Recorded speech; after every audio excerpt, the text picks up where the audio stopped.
Medicine Sans Frontiers, also known as Doctors Without Borders, an emergency medical humanitarian organization which provided medical assistance to Benue people affected by conflict, disasters or exclusion from healthcare, is phasing out its services in Benue State. The organization, which launched emergency response in Benue State in 2018, in phasing out their activities with the hope to hand over their services to other actors as the acute emergency in the state has subsided.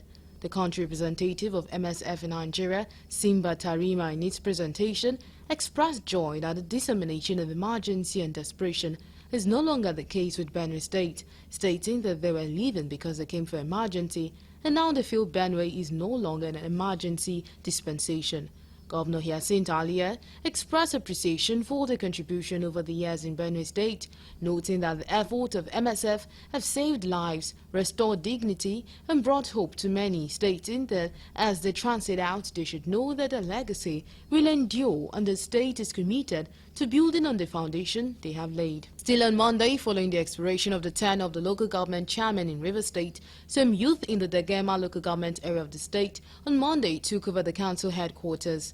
This came as local government chairmen in the state under the aegis of the Association of Local Government of Nigeria have vowed to remain in office, citing a local government amendment law by the Martin Ahemwule-led 27 House of Assembly members, empowering them to extend their tenure by 6 months. The state Algon chairman, Allwell Ihunda, who is the chairman of Port Harcourt City local government area, insisted that the law by the House of Assembly, who is the chairman of Port Harcourt City local government area, insisted that the law by the House of Assembly empowers them to remain in office. Recall that the law by the lawmakers, loyal to the Minister of the Federal Capital Territory, Nyesom Wike, empowers the council chairman to remain in office over the alleged failure of Governor Siminalayi Fubara to conduct local government elections. Fubara, at an event in Port Harcourt, the state capital, warned the local government chairman not to do anything that would truncate the peace of the state, saying they had a few days to leave office. On Tuesday, President Bola Tinubu said it is imperative for Nigerians to have a change of value system if the nation is to make progress. The president spoke in Lagos when he received a delegation from the National Assembly who came to felicitate with him on the occasion of Eid al-Kabir. The delegation, led by President of the Senate, Senator Godswill Akpabio, included the Deputy Senate President, Senator Jibril Barau, Deputy Speaker of House of Representatives, Honorable Benjamin Kalu, amongst others. President Tinubu said good economics at a harsh time is the challenge that all citizens must face, reiterating his Democracy Day speech, which no matter how difficult it is and how challenging it can be, he will not turn his back on Nigerians. President Tinubu challenged citizens to have a good change of mindset about Nigeria if the nation is to overcome its current challenges. He commended the leadership of the National Assembly for the support extended to his administration, which has resulted in some of the important developments recorded by his administration. He acknowledged the challenges and tasks ahead, assuring the nation of his unwavering determination to turn things around. Still on Tuesday, Nigerian Army praised the courage and resilience of troops on the front line who are sacrificing to defend the country's territorial integrity. Lieutenant General Taoreed Lagbaja, the Chief of Army Staff, expressed this appreciation during a Salah luncheon for troops of Operation Wheel Punch in Birnin Gwari, Kaduna State. This year's Eid al-Kabir's festivity was a solemn time for the Nigerian Army to reflect on its efforts over the past years to restore peace across the country. Birnin Gwari, a hotspot for banditry activities, was chosen by the Nigerian Army to celebrate Salah with frontline troops. Major General Mayi Renso Saraso, conveying the Chief of Army Staff message, commended the troops for their bravery and resilience in the face of danger, emphasizing that their sacrifices will not go unnoticed. The Army Chief also praised Nigerians for their steadfast belief and support for the Army, assuring that the military is open to collaborating to end all forms of insecurity and foster an environment conducive to economic prosperity and the democratic dividends. And on Wednesday, Rivers State Governor Siminalayi Fubara sworn in 23 caretaker committee chairmen to oversee the affairs of the council areas after the expiration of a 3-year tenure of the former chairman, their vice and chancellors.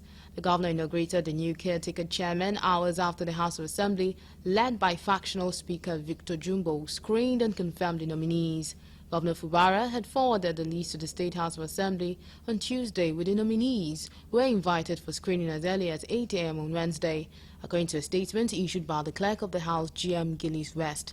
The swearing-in is coming barely 24 hours after low list of the governor took control of the council secretariat amid clashes between them and low list of the FCT minister Nyesom Wike, leaving a police officer and a vigilante dead.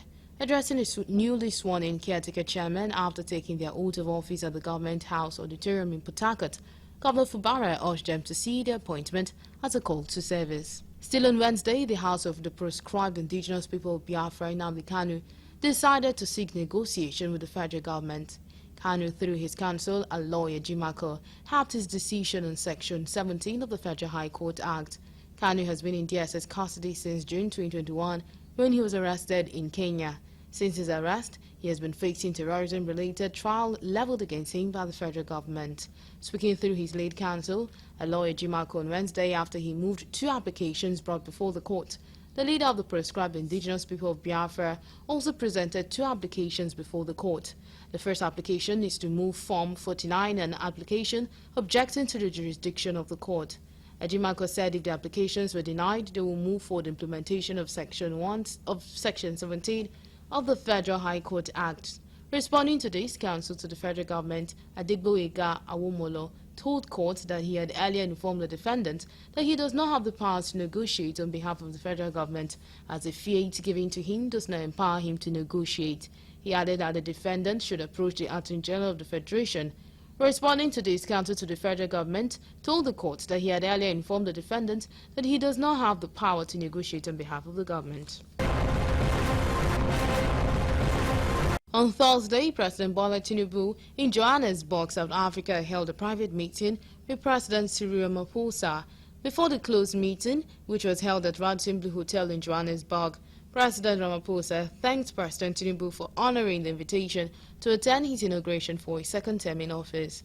Ramaphosa said he was very happy to see his brother Tinubu at the ceremony. Tinubu noted that President Ramaphosa's inaugural speech captured most of the challenges faced by African countries and the need for more collaboration among leaders and citizens to provide solutions. He said he really enjoyed Ramaphosa's speech at the ceremony and was delighted listening to him. The president said Nigeria and South Africa have lots of issues in common and need to work more closely together to achieve them. Ramaphosa was re-elected into office for his second term on Friday, June 14, 2024, following an agreement for a government of national unity between the African National Congress (ANC) and the Democratic Alliance (DA).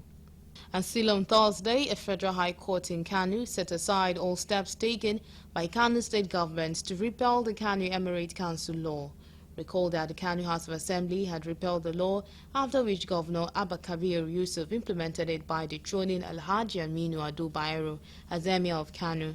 The governor also reversed the creation of 4 emirates, Bichi, Ranu, Karaye and Gaya, and sacked the emirs appointed by his predecessor, Abdullahi Umar Ganduje. The law was also relied upon to reappoint the 14th emir of Kanu, Mahmoud Sanusi II, who was dethroned by Ganduje in 2020 as the 16th emir of Kanu. Meanwhile, Justice Abdullahi Mohammed Liman, while ruling on Thursday, set aside the action of Kanu government, ordering parties to maintain status quo. A kingmaker in the former Kanu Emirate, Aminu Baba Dana Gundi, the Sarkindawa King Baba, had dragged the state government to challenge the property of the law and asked the court through his counsel to declare it null and void.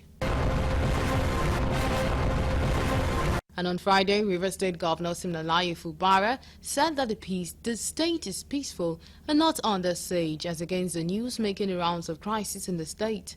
Governor Fubara made this known when he received youth in their hundreds at Umuma community, where he led his executive officers and the caretaker chairman of the council on a tour of the community where a police officer and youth was killed during Tuesday's protest.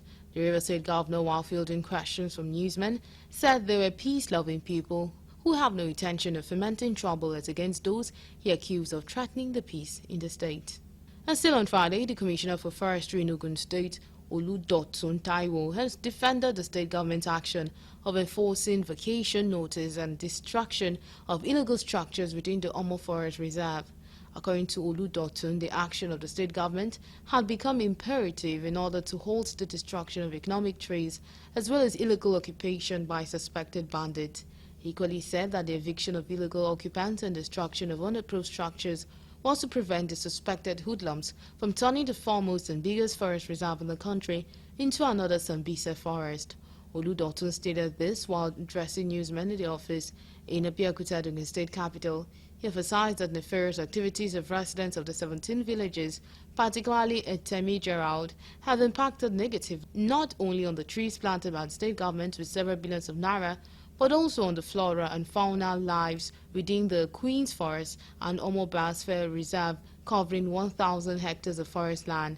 He lamented how the inhabitants of the village had encroached and caused wanton damages to the Queen's Forest Reserve, which according to him was adopted as a biosphere reserve in 1949 and enlisted as one of the world's forest heritage by UNESCO in 1977. And that's all we have on Tracking the Week.